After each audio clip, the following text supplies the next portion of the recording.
Prime debate में आपका स्वागत है। पंजाब के शहर जालंधर में मॉरल पुलिसिंग एक युवती की मौत का सबब बन गया। बताया जा रहा है कि शहर में पुलिस की ओर से चलाई जा रही मॉरल पुलिसिंग की वो शिकार हो गई और उसने रेलवे ट्रैक पर जाकर अपनी जिंदगी खत्म कर ली। वहीं पंजाब सरकार ने इस मामले की जांच के आदेश दे दिए हैं। यही नहीं, सरकार ने इस मामले में आरोपी पुलिस इंस्पेक्टर बलविंदर कौर मुल्तानी को भी निलंबित कर दिया है। लेकिन इस घटना ने पुलिस की कार्यप्रणाली पर भी कई तरह के सवाल खड़े कर दिए हैं।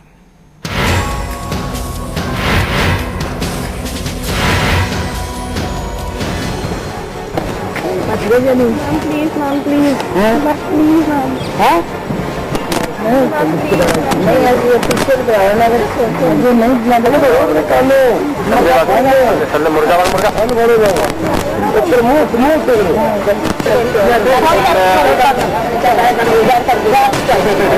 पंजाब पुलिस ने यहां ऑपरेशन मजनू चलाया हुआ था। मॉरल पुलिसिंग के नाम पर पुलिस पार्कों में और सड़क पर घूमते नौजवान को न सिर्फ दबोच रही थी बल्कि धमका रही थी। इसी बीच एक कार में 21 साल की शिवाली अपने दोस्त के साथ कहीं से आई, लेकिन ये दोनों सड़क पर जारी ऑपरेशन मजनू को देखकर घबरा गए।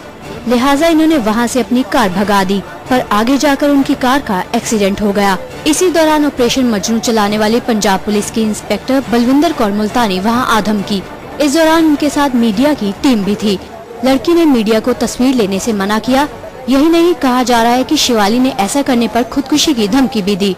वहीं इस दौरान इंस्पेक्टर बलविंदर कौर मुल्तानी ने उसे कथित तौर पर जमकर नैतिकता का पाठ पढ़ाया। खैर, वहां से शिवाली और उसका दोस्त तो चले गए, लेकिन 1 घंटे के बाद शिवाली की लाश रेलवे ट्रैक पर मिली। पुलिस इसे हादसा मानकर जांच कर रही है, लेकिन कुछ इसे खुदकुशी के तौर पर देख रहे हैं, क्योंकि वहां मौजूद कुछ लोगों के मुताबिक शिवाली ने पुलिस को फोटो लेने के एवज में खुदकुशी की धमकी दी थी।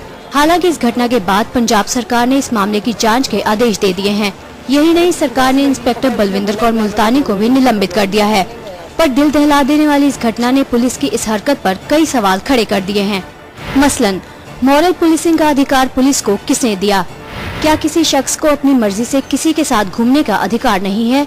क्या वर्दी के गुरूर में किसी राह चलते को मुर्गा बनाना ठीक है? पुलिस की ऐसी हरकतें किसी शख्स की निजी जिंदगी में दखल नहीं है। क्या पुलिस होने का मतलब किसी को भी तंग करना है? ये कुछ ऐसे सवाल हैं जिनका जवाब ढूंढना बहुत जरूरी है, क्योंकि अगर इनके जवाब नहीं मिले तो इन हरकतों के बाद फिर से कोई न कोई शिवाली देश के किसी न किसी हिस्से में जिंदगी खत्म करती नजर आ सकती है।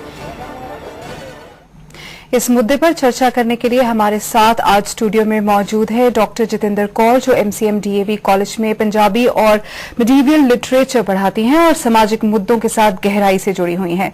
श्रुति सेठिया छाबड़ा, जो एक पत्रकार हैं, भूपेंद्र सिंह, जो वेस्ट बंगाल के पूर्व DGP रह चुके हैं, और डॉक्टर श्रुति बेदी, जो PU के university institute of legal studies से जुड़ी हुई हैं। आप सबका स्टूडियो में बहुत बहुत स्वागत है। भूपेंद्र जी, मैं आपसे शुरू करना चाहूंगी। एक जवान लड़की जिसके सामने एक बहुत ही ब्राइट फ्यूचर होगा, उसके पेरेंट्स के ड्रीम्स होंगे, उसके खुद के ड्रीम्स होंगे, एक ऐसी वजह से उसने अपनी जान ली जिसका हम यहाँ पर इस पैनल में एक ब्यौरा नहीं दे सकते, हम उसको अंडरस्टैंड भी नहीं कर सकते। क्या आप हमें समझाएंगे कि कॉप्स को या पुलिस को ये हक किसने दिया है?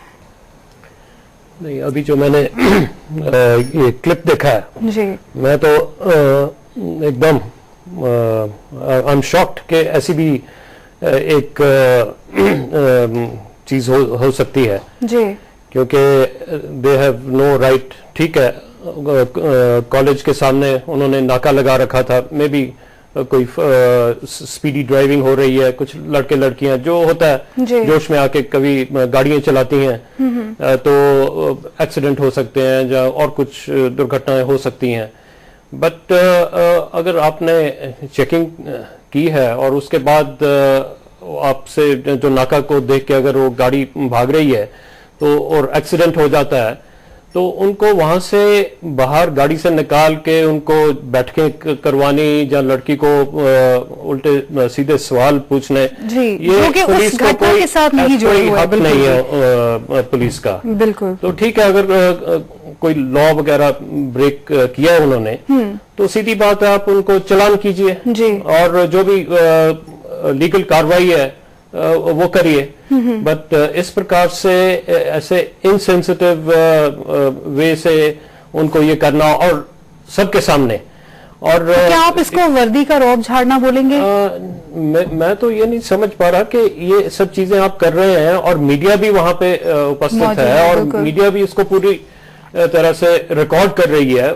कॉन्वर्सेशन तो आपने नहीं सुनवाई, बट मेरा ख्याल जो बातचीत हुई है उनके बीच में वो भी रिकॉर्डेड होगी।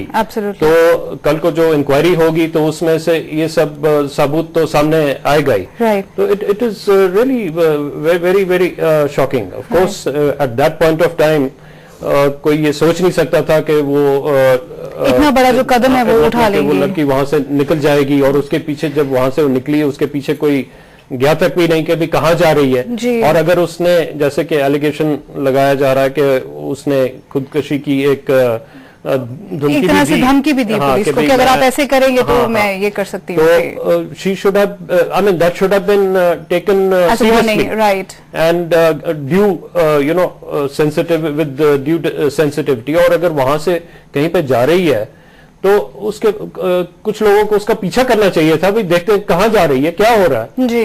तो सब लोग अपने उस चक्कर में सिर्फ देख रहे हैं, तमाशा ही समझ लो देख रहे हैं, and they feeling all very good कि भाई देखिए मैंने ये कर दिया वो कर दिया, you no.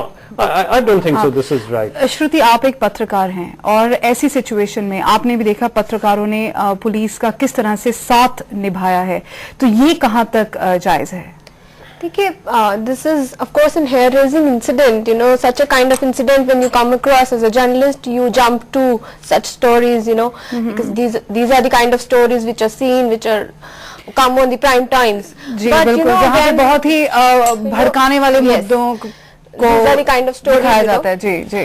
But in this case, this particular girl was saying that please don't click my photograph, otherwise I'll commit suicide. Then media should also play a sensible role here. They could cover the story even without showing her. Right. उनको ऐसा लगा कि ये कैसी खबर है जो बिक सकती है। जी। You are. I can understand the pressure under which that journalist would have been. You know, वो नहीं रिपोर्ट करते कोई और कर देता। जी। पर जब एक लड़की कह रही है कि I'll commit a suicide after this, so I think the person covering that should be sensitive enough, at least not to click her. Right. And maybe in that case, if the inspector was not there just to gain publicity and was there only to perform her duty, तो एकदम से media को ये पता भी कैसे लग गया? जी, बिल्कुल। You know, you have your sources, but एक मिनट में खबर पता नहीं लगती। You take at least 10-15 minutes, 20 minutes in a town like Jalandhar to reach the spot. Right, right, right. तो मीडिया तो वो साथ लेकर ही आए थे। जी। And that was the maybe the play game as if publicity he gain करना था इस इंसिडेंट से। कि जलंधर पुलिस कितनी एक्टिव है और इस मामले में मॉरल पुलिसिंग रोकती है। जितेंद्र जी, मैं अगर आपसे पूछूं, आप किस हद तक सहमत हैं मॉरल पुलिसिंग से? मैं ये मानती हूँ कि मॉरल पुलिसिंग और कानून बहुत बाद में आता है। तो एक सोशल प्रेशर है बच्चों के ऊपर किसी भी किस्म का, वो प्रेशर इन इंसिडेंट्स को एक तरह से कैटर करता है। और मैं ये मानती हूँ कि ये इंसिडेंट आइसोलेटेड भी नहीं है और जो ये इंसिडेंट हो रहा है एक भी नहीं है। हाँ, इस तरह के इंसिडेंट जो सुसाइडल इंसिडेंट है, इनकी जो हम कंटिन्यू कहते हैं बहुत पीछे जाती है। इनकी कंटिन्यूएशन मिडिएवल पीरियड से आती है। हमारा पंजाबी का जो किस्सा साहित्य जिसको हम कहते हैं नैरेटिव पोइट्री, उसमें बहुत से इंसिडेंट्स हैं जहाँ पे जिसको हम कह सकते हैं एक तरह से ये ऑनर किलिंग का ही एक हिस्सा है। ऑनर किलिंग का एक और फॉर्म है ये। जब पैदा हुई लड़की को पानी में फेंक दिया, सस्सी पुन्नू की स्टोरी से आता है। हीर को जहर खाने के लिए मजबूर कर दिया या खिला दी गई, सोनी का घड़ा चेंज कर दिया गया। वो एक फ्यूडल मेंटेलिटी है जिसमें औरतों के ऊपर एक दमन बना के रखा हुआ है। उससे उसको उस दमन से उबर नहीं दिया गया। उसके लिए सोशल इश्यूज और सोशल प्रेशर इतना ज्यादा बढ़ा दिया गया है कि उसको लगता है कि एक छोटा सा इंसिडेंट क्या है, मेरी जान लेके रहेगा। जी, तो उसके लिए ये हुआ तो ये सोशल प्रेशर की वजह से था, जिस वजह से लड़की बहुत घबरा गई। और सेकेंडली एक अकेला इंसिडेंट नहीं है, उसी फ्यूडल मेंटेलिटी से, उसी दमन से, ईव टीजिंग, फैमिली में जो लड़कियों की मार पिटाई और सारे जो क्राइम अगेंस्ट वुमेन है वहीं से निकल। काफी ऐसे मुद्दे भी होंगे, काफी ऐसे इंसिडेंट्स पहले भी रह चुके होंगे जो रिपोर्ट नहीं हुए होंगे। चलिए, इस लड़की ने खुदकुशी कर ली, अपनी जिंदगी खत्म कर ली, तो ये मीडिया में आया, ये चीज रिपोर्ट है। काफी ऐसे भी इंसिडेंट्स हुए होंगे जहां पर लड़कियों ने ये कदम तो नहीं उठाया, मगर कहीं ना कहीं उनकी जो जिंदगी है वो किसी और तरह से जो है इफेक्ट हुई है। जैसे कि ये बोल दिया जाए कि अगर उनकी इमेज अखबार में या टीवी पे दिखा दी जाती है किस ऐसी वजह इस कारणों की वजह से, तो उनकी शादी में भी प्रॉब्लम्स आती हैं। मैं इसको ऑनर किलिंग का ही एक दूसरा रूप मानती हूँ, क्योंकि लड़की के लिए आपने कहीं से भी वापस आने का रास्ता नहीं छोड़ा हुआ। उसको आप ये विश्वास नहीं दिलवा पाए, ना हमारे सोशल इंस्टीट्यूशंस, ना फैमिली, ना रिलीजन, कोई भी ये विश्वास नहीं दिलवा पाया कि अगर उससे कहीं कोई गलती भी हो जाए तो वापस आ सकती है। उसके घर वापसी का रास्ता हमने बंद कर दिया, और वो रास्ता फिर कहाँ जाता है? राइट, सोसाइटी में और कोई जगह नहीं है उसकी। राइट, डॉक्टर श्रुति, सबसे पहले तो आप हमें ये बताइए कि आप इस पूरे इंसिडेंट को कैसे देखती हैं, और आप इसके रिलेटेड जो लॉ है उसको अगर आप हमें थोड़ा सा समझा पाएं। इसमें थोड़ा ह्यूमन राइट्स की बात भी आती है, क्योंकि जब हम आप पुलिस की बात कर रहे हैं, दे आर देयर, उनका मैंडेट है कि उनको जो लॉ इन्फोर्स करना है उतना इन्फोर्स करें। They are not to obstruct the laws which are applicable और द फ्रीडम्स, फंडामेंटल फ्रीडम्स जो हम सबको एज इंडियन सिटीजन अवेलेबल हैं, उनको ऑब्स्ट्रक्ट करें। जी। तो हमारे ह्यूमन राइट्स हैं, हमारा आर्टिकल 21 अंडर द कॉन्स्टिट्यूशन है जो राइट टू लाइफ और पर्सनल लिबर्टी हमें देता है as citizens of this country, जिसमें हमारी डिग्निटी की बात आती है, जिसमें हमारे राइट टू प्राइवेसी है। We have the freedom to in public to sit express ourselves, हम जैसे मर्जी करें। हम जब तक कि हम कोई गलत बात नहीं कर रहे हैं, we are not committing a crime under the criminal law और under any other law, the police does not have a right to come and question us. यहाँ पे यही सवाल उठते हैं, क्या एक पार्क में बैठना लड़के लड़की का जुर्म है? क्या एक गाड़ी में इकट्ठे ट्रैवल करना जुर्म है? आई मीन अनटिल अनलेस वो अपनी एक लिमिट को क्रॉस नहीं कर रहे हैं पब्लिक प्लेस पे, तब तक the duty of the police, उनकी ड्यूटी है कि वो अगर क्राइम हो रहा है या होने वाला है उसको उसमें स्टेप इन करके उसको रोकें, या उसकी whatever they are suppose to do. पर जब नहीं हो रहा, they can not take up the moral responsibility on their head कि हमने सबको ये शिक्षा देनी है कि आपने ऐसे बिहेव करना है, वैसे वो ठीक भी है कि नहीं। अभी 2004 में सुप्रीम कोर्ट ने तो जजमेंट आई थी कि लिव इन रिलेशनशिप्स को भी हम नहीं, if you are a even live-in relationships are not questionable. You cannot deny a person the freedom.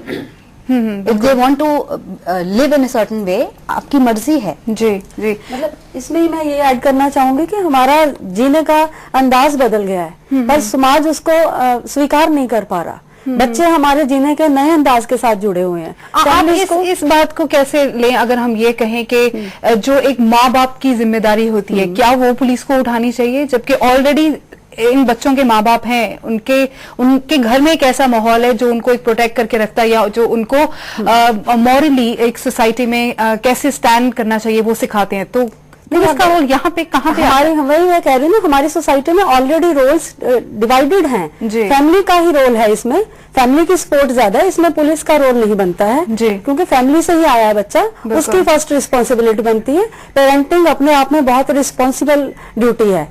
अगर पेरेंट्स उस ड्यूटी को डिनाई कर रहे हैं, वो एक बच्चे के बढ़ते हुए कदमों को रोक रहे हैं या उसके जिंदगी जीने के नए तरीकों को अपना नहीं रहे हैं, तो वो पेरेंट्स की वहाँ पे गलती मानी जाती है। तो वो क्यों अपने बच्चे के भावनाओं को समझ नहीं रहे हैं? जी, हम आपके पास अभी थोड़ी देर में आ रहे हैं। प्राइम डिबेट में वक्त है एक छोटी सी ब्रेक लेने का, आप हमारे साथ बने रहिए।